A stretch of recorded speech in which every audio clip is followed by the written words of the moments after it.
Every agent out there must be concerned about what's going on with National Association of Realtors and that these lawsuits that won't stop and artificial intelligence. Those two things are going to disrupt our business. If you want to know the advantages and disadvantages, stay tuned.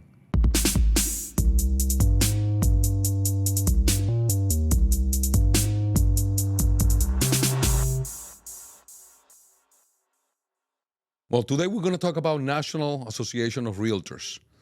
This is a very important topic for us in real estate because in a way, we need them. Okay, I think they did an amazing job at the beginning when you're licensed, you want the best source of information for properties available for sale. What happens is things have changed now, and I hate to say it, but National Association of Realtors is a little bit of a mob. When you need help from them, they're very automated. You got to do things the way they tell you to do it, and sometimes it doesn't even work. I have the perfect example. One of my agents has been trying to change her last name for years, and it hasn't been able to. They keep passing it to somebody else and somebody else. I don't understand why don't they have the customer service that will handle that information. But yet they're collecting money for you every year, which when you think about it is every month, but every year they collect money. They collect money for every course. They collect money for everything. And that's good because it has, until now, kept us very focused on how to make money on this amazing listing hosting server. And we need that server, right? But now, for those like me in commercial, and you got CoStar, you got Crexi, you got LoopNet, tools like Reonomy. Those are the things that the Board of Realtors provides now in another place. And now you can see how Zillow is getting involved, how apartments.com are getting involved. Everyone wants a piece of this action. And if you ask me, I think my fellow brokers, my fellow agents are going to be in some trouble because artificial intelligence definitely wants to disrupt this business. It's going for it. Think about it. Amazon was doing an amazing collaboration with UPS and Federal Express. They were collaborating. He needed them. But once you sit down and you start saying, hey, I'm spending billions of dollars in shipping, so now they created their own shipping line. I'm sure they were in collaborations with American Airlines or who knows what airline shipping products, and now they have their own airline as well. It's just that disruption is normal. It's like a merger. It's when you do a merger and acquisitions that you start spinning off things from a company and bringing with companies that provide service. That's how companies grow. And so it's the natural thing. You can't blame them. But the world realized that this piece of the action of the National Association of Realtors, where even though that I agree with that mindset of 6% commission, the person getting the listing needs to think about the person that is going to bring you the listing, and it makes sense. If you're the one signing the contract, getting the contract signed for the listing, you need to have for both sides of the equation, the buyer and the seller. That's all National Association of Realtors is guilty of. So they just got slapped with $1.8 billion, and this is not going to end. Every lawyer, every attorney in America wants a piece of that action. So he's going to take advantage of this class action suit and continue to sue in different states and in different situations just to get more out of it. Those are those vultures, obviously. But I think the National Association of Realtors was right about that. Okay, you're the one getting the listing. You got to sign for also the buyer's agent. However, goes back to Amazon and the shipping. I mean, it's natural for everyone to want to have a piece of that action, and that's how the disruption will come. Now, think about this for a second. I've been saying it for years. There's different elements, and we keep fighting. At the end of this video, I'm going to say how you're going to be able to avoid being run over by that truck. Because I want you to continue to sell. I'm in this industry. I want you to continue to make money. But you have to hear the cruel reality and the way you prepare. You're mentally prepared when you come and you do business. Make sure that you understand that it's not the National Association of Realtors is your enemy. No, there's been a mob for many reasons. I have the perfect example why I feel is a mob. I have one of my agents who used to work in my office. I think that was the tipping point for him not to be with me anymore. But we went to show a property. I had a listing with him. Somebody said, I want to go see that property. It's an agent. That person shows up and tells me, oh, I came by myself. Or tells my agent, I came by myself. And really I don't know. I don't think I've been treated correctly. That person is never paying attention. I have to call and call and call. What else do you have? And my agent says, I have something else that is not listed. I can show it to you. And he says, show it to me. I have no fiduciary relationship with that broker that I can barely get a hold of. A person took him to another place. We closed the deal, lots of money, 6 digits, a lot of money actually. And 7 months down the line, we get a complaint from the National Association of Realtors that we kept the money, that we should share the fee with that other agent. Obviously, we didn't think so. We go in front of the National Association of Realtors, has like a Illuminati table, judges, and they decide what is wrong and what is right. And they thought that it was wrong from us, from my agent, to go ahead and take that client elsewhere and show it elsewhere, do the deal elsewhere, and make the money and not pay that agent. I don't think that agent earned the fee with the new listing when your own client doesn't care and you didn't show up for the showing. I don't think it was fair. They made me pay. I don't think it should work that way. But however, that's what I consider is a mob. How 3 or 4 guys can make that decision, I just don't know. If it was directly to going and getting sued without the opinion of 4 active members, I think I would have gone to court. What we need is to really see the dirt, what's going on, what's going to happen to us. Why do I think it's going to be disrupted? So you know what's going to happen. I think it's going to be disrupted because now you have the ability, everyone now there with these iPhones can take a nice video, can have a nice filter, can go through a nice reel or whatever and become a video editor. So we have that.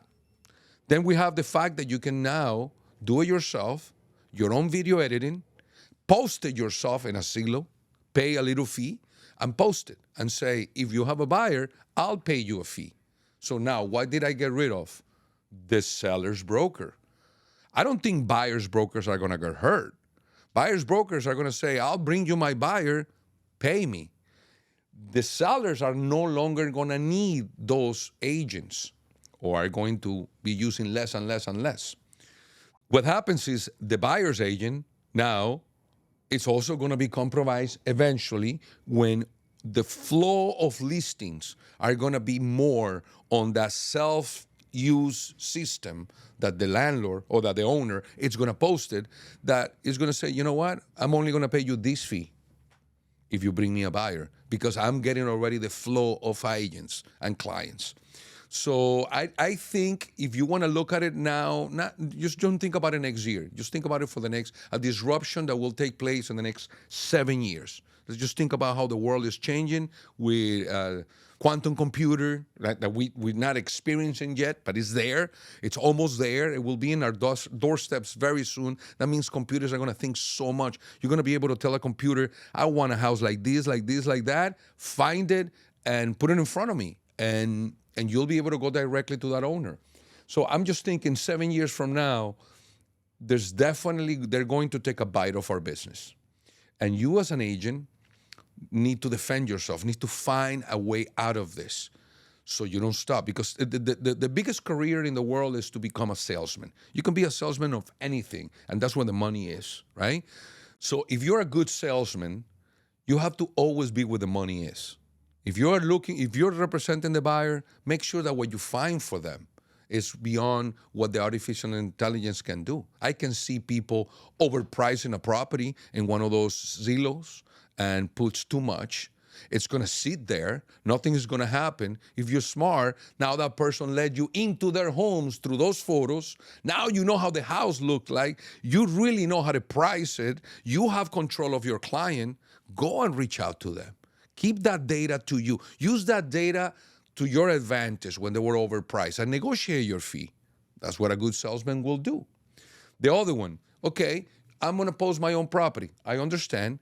Now, do you know that you overpricing your property? When it comes down to negotiate, are you okay to negotiating when somebody slap you with a low offer and maybe it's not too smooth to say or express why that price is that low?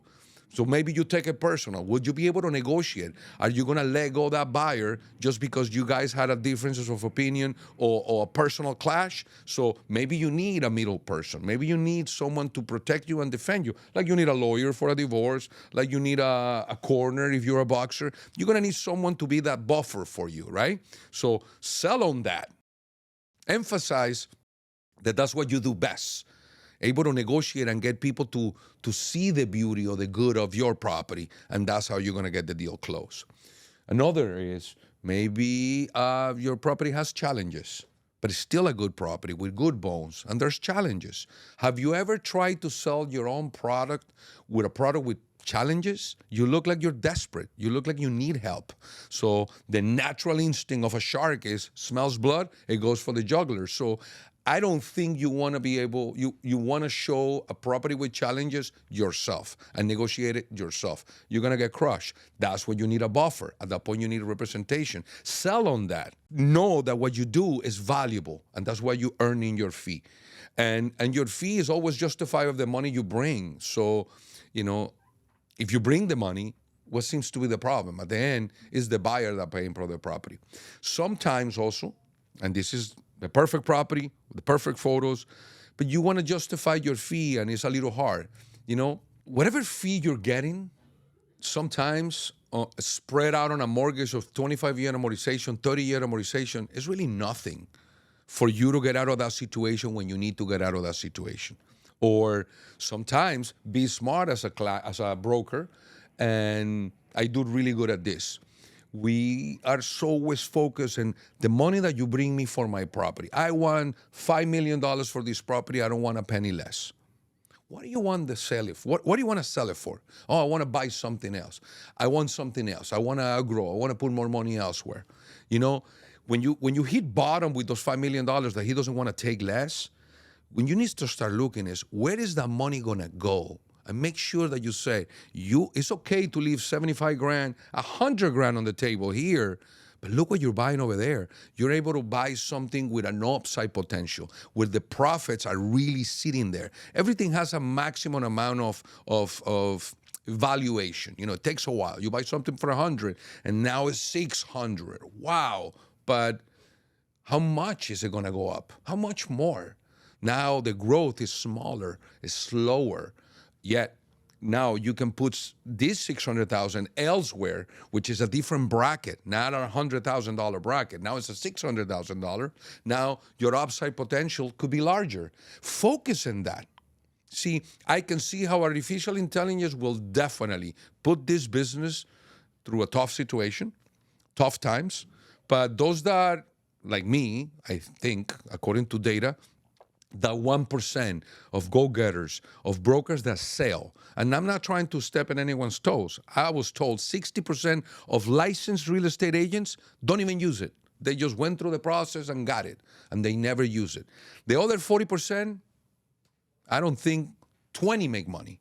And of the 20 that make money, we're talking about 100 grand.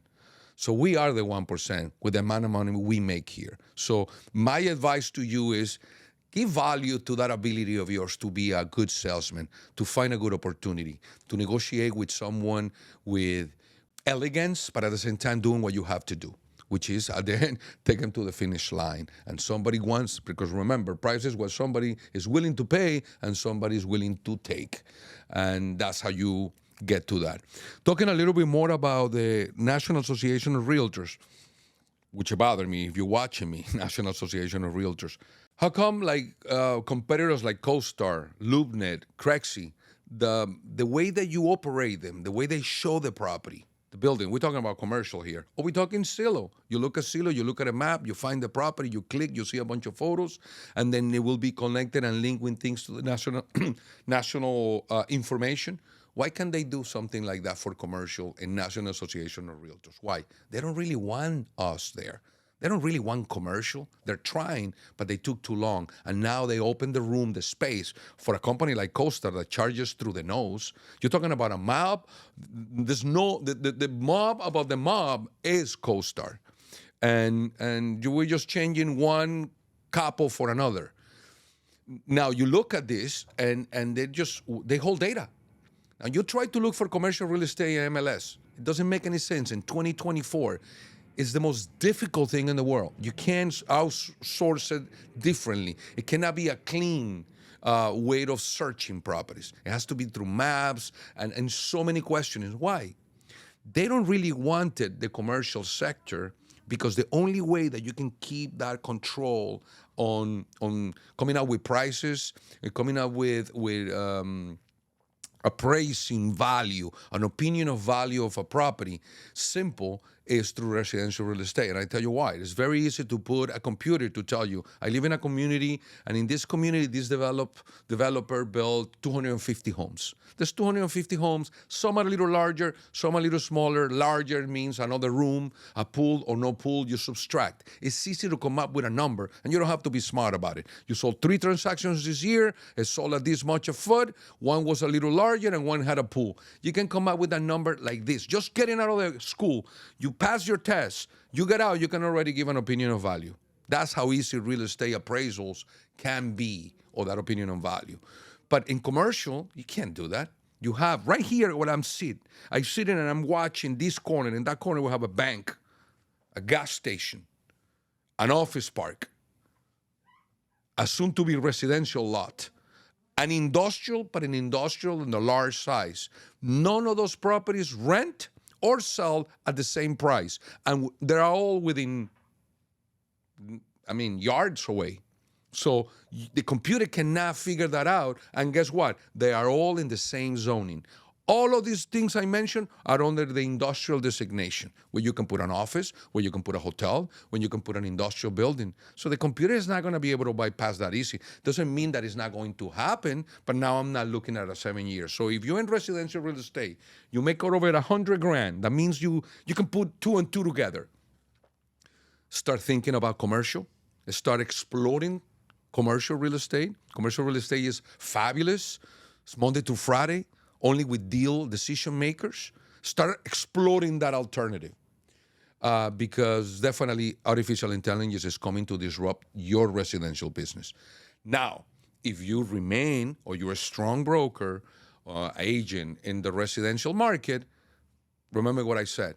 Just believe and justify your fee by your skills of being a good salesman, a good facilitator, a good buffer, a good corner. Because at the end, that's really what you become. You're going to make sometimes some other people's dreams come true. Back in the days I moved to America, I remember the tension to going to get a car. You're going to get a car, it was like a big deal. After you found the car at the price you thought, and you thought you had it, you had to sit with the financing guy. Now, thank God, you look at the car you want, you know what you want to pay, and you sit down and you just basically, here's my credit. I don't want to pay more than X. And that's what's going to happen. Notice the difference. That difference is the same thing is going to happen when you know your obstacles in this business. You know what you're good for, what you are made of, and what you can provide. And by knowing that, you'll be able to collect and charge your fee. Now, artificial intelligence can also work to your advantage. For example, now you can find the properties a lot easier. You're going to be able to create reports and let people see on their own. So artificial intelligence doesn't need to completely hurt you. You can use it to your advantage. Look at us right now. We have, if you want to look at a property designation, you want to look at something zoning, if you want to look for an aerial photo, you want to look for a bird view photo, you want to see if it's in a flood zone. All that information, that's really what it is. Information at your fingertips. Artificial intelligence is just going to make it a lot easier. Now think about this. You go to ChatGPT for real estate and you're going to say, I like this community. I want you to give me all the important data. I want you to cross-reference it with the crime. I want you to cross-reference it with the budget. I want you to cross-reference with tax. And so many things that are going to make you, if you use those tools correctly, now the broker to go to. So don't be afraid of that intelligence. That intelligence, if you know how to manage it, all that intelligence is going to be in our fingertips. Obviously, the smart people are going to try to disrupt the business by using the masses. So when it comes down is start jumping on that. Since we know that the next 7 years will probably be the time to disrupt, start using it to your advantage. How can I use this to my advantage? I give you an example. When ChatGPT came up, I have 2 Generation C kids. They should be on top of the game. They should be telling me. I told them about ChatGPT when it came out. Now, maybe it was a coincidence. Maybe I was following the right channel. But when I saw it, I dived in. I didn't just somebody told me. No, I immediately downloaded it and I started playing. And I was one of the first ones. So I got in. People were waiting. And I was practicing for a week. And I did something that I already knew how to do. But I remember that I had to do a course, CCIM, Commercial Certified Investment Member. I never forget that thing separated the boys from the men. When I was doing this business, I decided to do it. And back then was way more difficult. You had to do a week of class in a different city that it wasn't yours. They wouldn't allow you in your own city. It will have to be in another city. So you have to travel now, travel expenses, stay in a hotel, pay for the class that wasn't cheap. And at the end, they'll give you a final test. So on and so on until the end. And you have to have a minimum of $30 million in transactions, I think it was. So they were weeding out anyone that just wanted to have it because they had money, like a master's, from some kid that just wanted to continue to study. No, they weed out all that people. You need to have, I think, a minimum of $30 million transactions. So I remember I did this, right? I didn't pass the last exam. I came back and I never took it again. Because at the end, I wasn't really looking for the designation. I was looking for the information and what was the thinking process behind it. So getting back to the importance of what I learned about this course is that I learned how to understand what a client, what a possible investor thinks or needs, right? And at the end, nobody's ever wrong. At the end of all, none of them are wrong. Some guy may want to buy a building to knock it down and put a land and sit on the land. Somebody might want to just retrofit a building. Somebody just want to upgrade the site. Somebody just wants to develop something new. You don't know. It is not for you to know. It's for you to try to understand your opinion of value to help that decision-making be made, right? Now, I'm saying all this, but let's go back to I used ChatGPT and I said, what will be my return on my investment for a property that I purchased at this much, and the rent I will raise it to this much, and my taxes will go up X percentage, and that. I just talked to the machine. And the result was incredible because it was the number. And nobody had to go to school for that. No one had to go to school for that. I spent money and time and my time here from doing business just to come up with that number. I needed to figure out how to come up. Now, the beauty is I know that what the ChatGPT told me was true. Well, that's an advantage. And I can do it in a napkin. I can be in a bar with somebody and I come up with a number. So go take your courses. Learn about the financial side of it, okay? But no, ChatGPT did it all for me. And that's using artificial intelligence to your advantage. Now, also an investor can do the same thing and says, what do I need you for? To find the property, to identify the property. So you're always needed. But use this powerful tool to your advantage. Don't let that kick you to the curb. The opportunity is here. Yeah, for example, I just posted this. Let your courage dictate your outcome, not the challenge. And artificial intelligence is not the challenge. It's your approach to things. From here forward, you have to embrace it. That's the way you're going to make more money because things and times are changing.